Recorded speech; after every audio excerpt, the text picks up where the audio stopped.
Most IMAX films are nature-based films because that medium really showcases nature better than anything.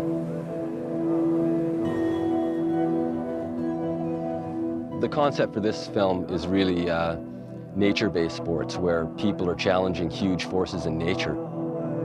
Ice climbing fits in perfect with that because it's one of those things where you have to have total control and you're fighting gravity, and it's one of the few sports where there really is no room for a mistake. In ice climbing, you really can't fall, and it's a very aesthetic picture the way we're trying to capture it for the IMAX film. Just the beautiful surroundings and the ice waterfalls and the glaciers that they're climbing on.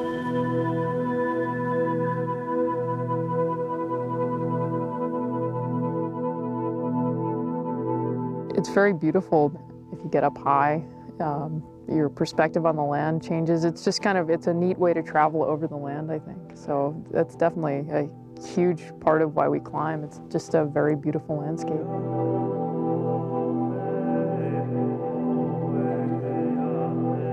The joy of climbing is moving through the mountains or over the rock face or ice fall.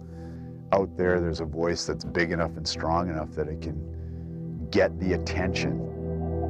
It's very exciting, very acrobatic, very physical, and very intellectual, all rolled up into one.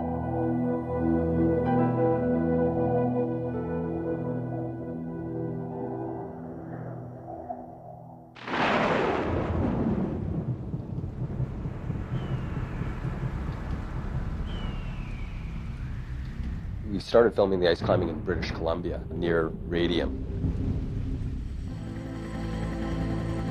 We were staying at a golf resort, so it was easy for us to land our helicopters right outside the hotel, and it made it really easy for us to just logistically do everything we needed to do.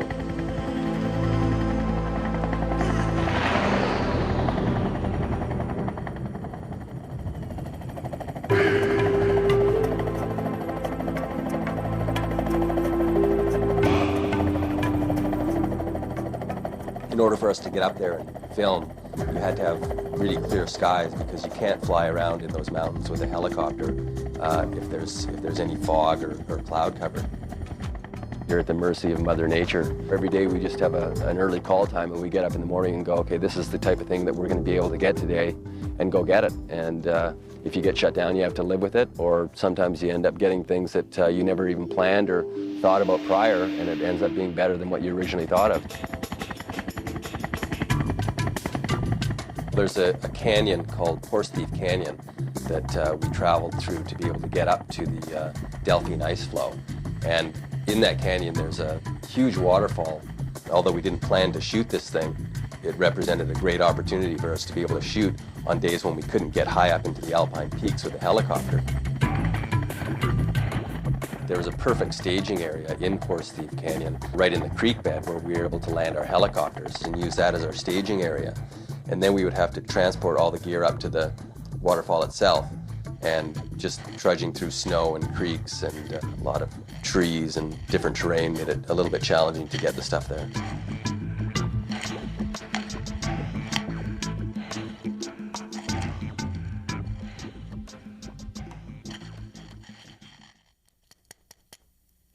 We are very fortunate to be able to work with Barry Blanchard, who's recognized as one of the best ice climbers in the world. He's just well known because he's done a lot of first ascents, and when you look through ice climbing books, you'll see his name come up a lot of times as the first person to ascend very challenging ice objectives. And he introduced us to his wife, Catherine, who is also an amazing ice climber as well. The two of them together made a great story for the film.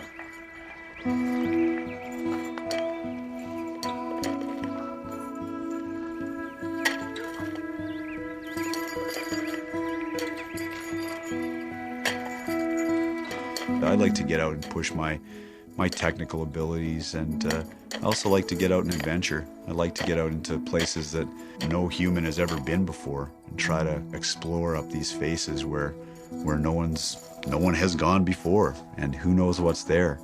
And often that can take everything you've got to get through the face and up to the top or down to the bottom or halfway up and down. Climbing can make you aware of the possibility of doing things you never imagined. And I think it just makes you realize how far a human being can push themselves, basically. If you do something like that with style and control, that's a perfect day.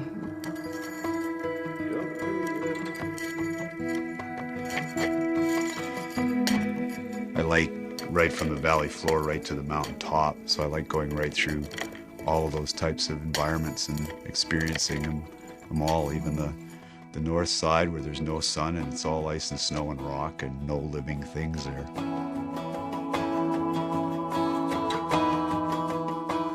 You get so far into that environment that you largely lose that way we have of looking at I and it, and you just feel part of all kind of thing.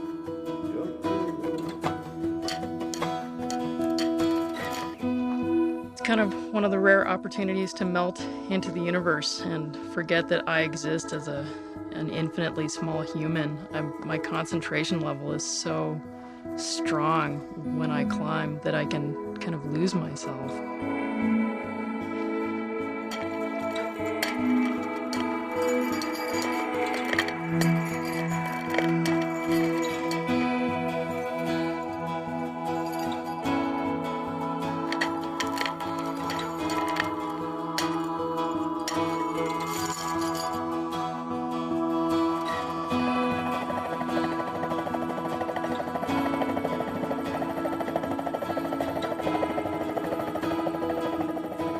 The lines can be beautiful and the lines can be bold, but really the environment determines how the line's going to present itself, especially in big mountains. I mean, 95% of the way a route's going to look is going to be in the mountain's hands rather than the climber's hands.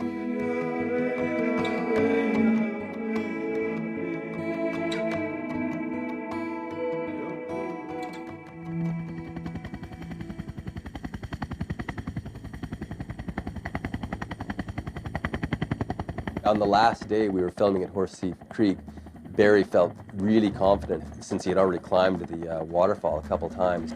He said that he would be willing to solo the waterfall, and for us that was, you know, really an ultimate thing to be able to capture on film.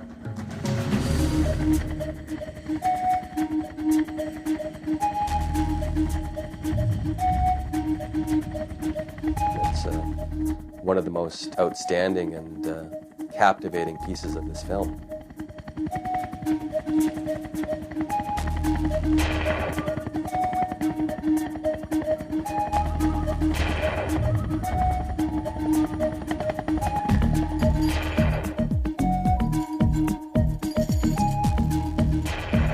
Soloing's climbing without a rope. If you fall, you're going to fall away the ground. It's just total freedom and total expression of you know, what you are, a climber.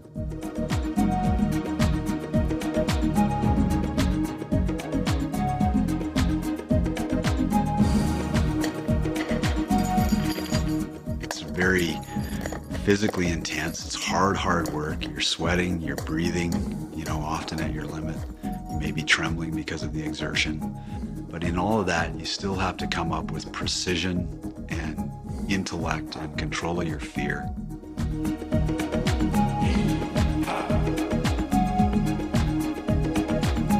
When you solo, you climb, you know, 2 or 3 or 4 times faster than when you go with a partner. So a climb that may take you 8 hours with a partner, you can really do in 2 hours soloing. Really, it is the ultimate expression of the sport.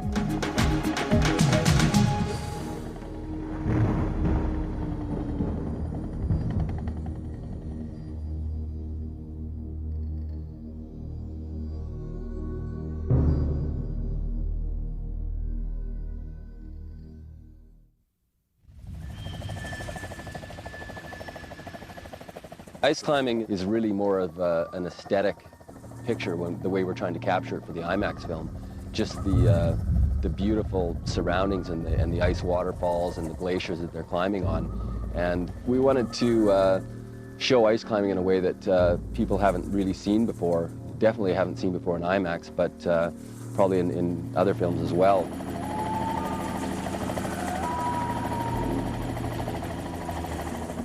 Because ice climbing is a relatively static sport, what we wanted to do was keep the camera moving to give a sense of motion. And we were looking around for different places to do that and different means of doing that. And we found a perfect opportunity at the Delphine Ice Float. It was an amazing visual place to go shoot the ice climbing. The next challenge was to be able to figure out a way to get the kind of shots that we wanted to get. There's so many different potential hazards that can happen, from avalanches to the big crevasses and snow bridges. And when you're walking around on a glacier, you always have to be aware and take all the precautions you can. We had a good safety crew. We've got some of the best guys that work in the film business doing safety. We were probing around up there for crevasses, making sure that we knew where they were. Some of the crevasses were quite large, and we bridged them with ladders and some grip strut, which allowed us to walk across, and then the other ones were quite well bridged. And we just had to know where everything was to find the safe spots for the changeovers on our safety hooks. They're designed to hold us if we happen to slip through the snow, slip through into a crevasse. And probably one of the biggest things was setting up a platform for the crane up there. We decided that we would use a crane to shoot the ice climbing on the Delphine Glacier. The crane itself weighs about a ton. The only way to get all of this equipment up there was by helicopter and to sling load all the equipment up onto the glacier.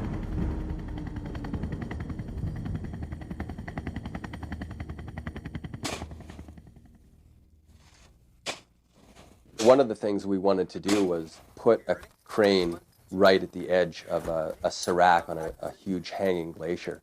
And I think we were really breaking new grounds in filmmaking and in IMAX, definitely, by having that crane up there. Interesting thing about this place is that we're on a serac that's calving off a 2,200-foot cliff. Probably 100 years before this thing actually pushes over to the edge and falls off. The less time we spend up here, the better, I think.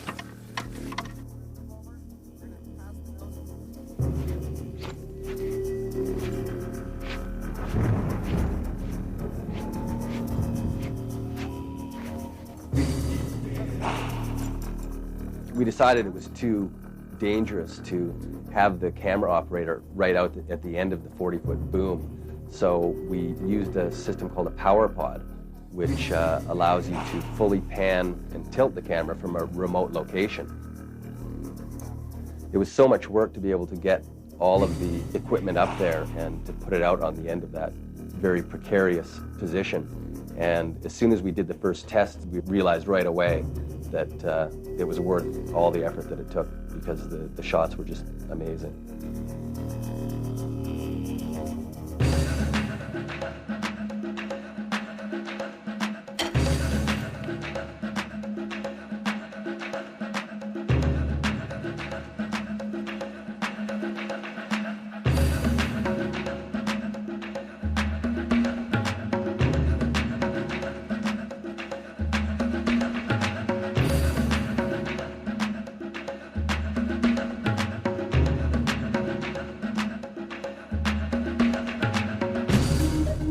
We were able to get these amazing sweeping reveal shots with this crane because the arm was about 40 feet, and you can move this thing in a 360-degree angle. So we were able to create numerous amazing pictures by having that crane on the edge of the serac. When you see the pictures that we're taking with this crane on a giant IMAX screen, it just looks surreal.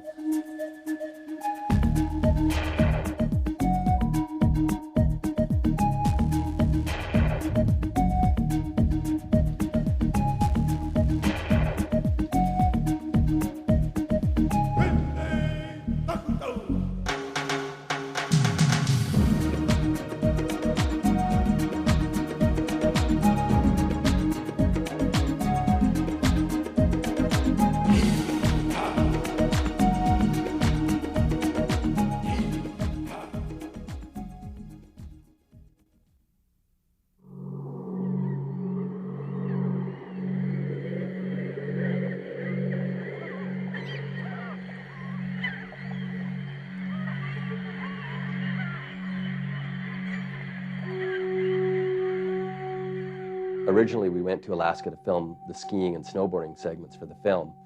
But when we got there, we saw this amazing glacier that was flowing into the ocean, so we decided that it would be a great opportunity to film some more ice climbing.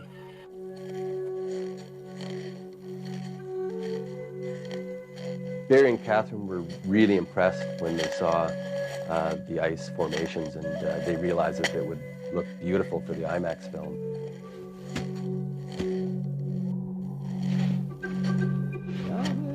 The whole concept of extreme is somewhat confusing, and a lot of people look at extreme as some crazy death wish type of thing, and really what we want to show, it's really an adventure lifestyle, and it's more of a life wish than a death wish thing. And these people aren't stuntmen.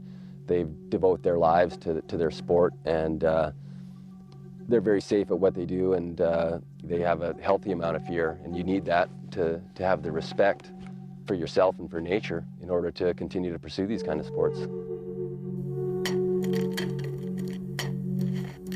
I'm afraid when I'm climbing, and you know, one of the great kind of gifts of climbing is learning to control fear and use it to your advantage and make you perform better. So yeah, a lot of times I'm afraid, but I know that one. I've seen fear a lot, and I know what to do with that one. It's time to pay a little bit more attention, maybe move, maybe time to take a bit of a risk.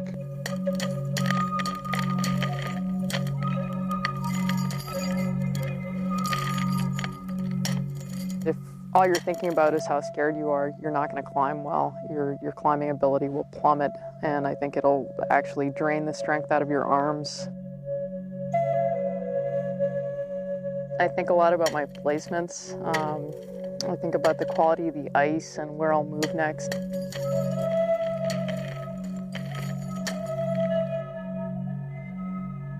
Psychologically, I'm often pushing on an edge there. I think it's a wonderful experience. It's been one of the most enriching things I've ever pursued. I want to keep doing it. I want to just get excellent at it at some point.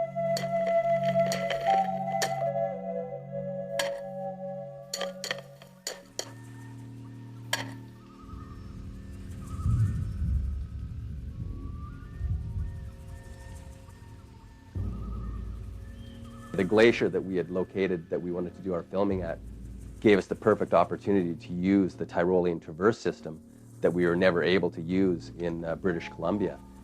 And to be able to hook it up between two seracs and have the cameraman travel about 60 yards and create this sweeping shot.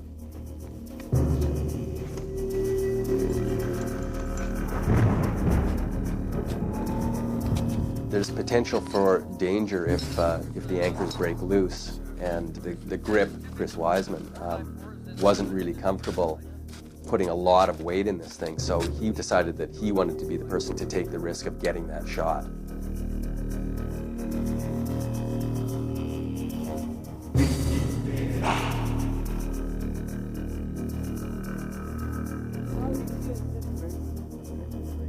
Well, it's the high line.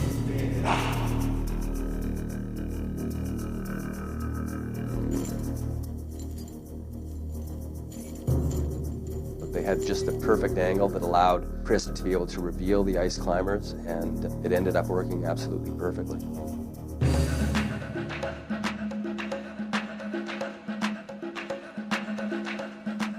The images are so beautiful, and it's an amazing perspective to achieve, and something that we were able to bring into the theater.